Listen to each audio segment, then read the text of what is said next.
रानी मुखर्जी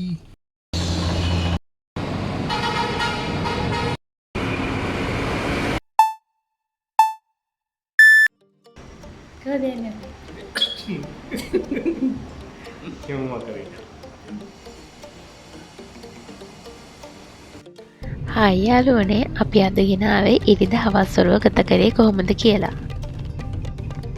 අපි මේ යන්නේ මාතර SK සිනමා ශාලාවට.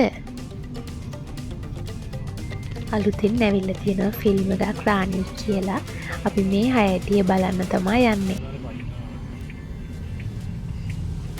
ඔන්න කොහොමින් කොහම හරි මාතර ටවුන් එකට ආවා. දැන් ඉතින් වාහනේ දාන්න තැනක් තමයි හොයාගන්න ඕනි. වාහනේ පාකින් එකට දාන තැනක් හොයාගත්තා.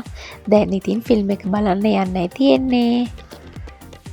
रानी मुखर्जी බලන්න යන්නේ රානි මුඛර්ජීනේ රානි කියලා ෆිල්ම් එකක් තියෙන එක බලන්න යන්නේ. බයි බයි. බයි බයි.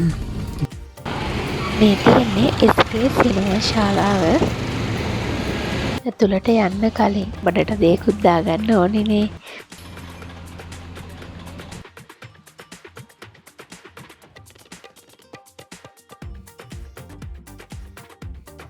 මේ තියෙන්නේ ළඟදිම එන්න තියෙන ෆිල්ම් ටික. අපි දෙන්න ටිකට් දෙකත් අරගෙන හිමින් උඩට ගියා. ඔන්න අපි හෝල් එක ඇතුළට ආවා. දැන් ඉතින් දෙන්නත් එක ෆොටෝ ටිකක් අරගෙන වීඩියෝ ටිකක් අරගෙන පොඩි චැට් එකක් දාගෙන ඉන්නවා.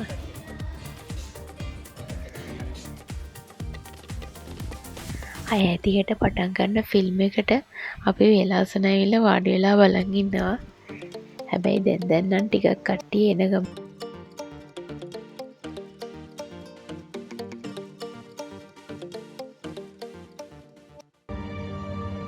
ඔන්න ෆිල්ම් එක පටන් ගන්න යන්නේ.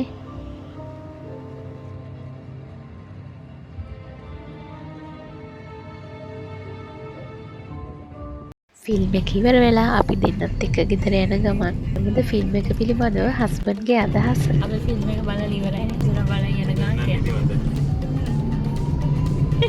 නෑ ෆිල්ම් එක ගැන. ෆිල්ම් එක ගැන මේ අපිට කලින් අතීතයක් ඉඳලා වැඩි මේ මට සෙන්ස් උන්නේ ෆිල්ම් එක. අහව නැති කතන්දරනේ අපි 1990 පස්වෙනි මාසේ කියනකොට ඉපදිලා. අපි ඉපදෙන්න කලින් සිද්ධියකින් දුන්නොත් කියන්න බෑ. වැඩි ෆීල් උන්නේ අපිට නම් තාත්තලට වගේ නම් අපේ මේ ෆීල් ඒවි ඒ කාලේ දේවල් මේ නෑ ඕක ඇවිල්ලා ඇත්තටම මේ අර හයි ක්ලාස් කට්ටියගේ ස්ටෝරියක් වගේ තමයි ඕක. අර මේ මනෝරාණිගේ ගෝලයාගෙන් ඇත්තටම මේ පෙන්නුම් කරේ මේ අපිට දැනුණු අදහස මෙය තවත් කෙනෙක්ගෙන් තවත් කෙනෙක්ට වෙනස් වෙන්න පුළුවන්. අපේ කෙනෙක් නැති වුණා අන්නේ වගේ ෆීලිං එකක්. මේ මාතර නූපිහන්දියේ තියෙන ශ්‍රී රංග කියන සයිවර් කඩේ මේකේ කෑම ගොඩක් රසයි. ෆැමිලි එකේ හැමෝමත් එක්ක ගිහිල්ලා කන්න පුළුවන් හොඳම තැනක් ලෙස කියන්න පුළුවන්. අපි රැට කෑම කාලා ගෙදර එන්න පිටත් වුණා. මේ තමයි අපේ ඉරිදා හවස්වරුව ගත වුණු විදිය. ආයෙත් තවත් දවසකින් හමුවෙමු. තක ඇතුව subscribe කරලා තියාගන්න. Thank you for watching. Bye bye.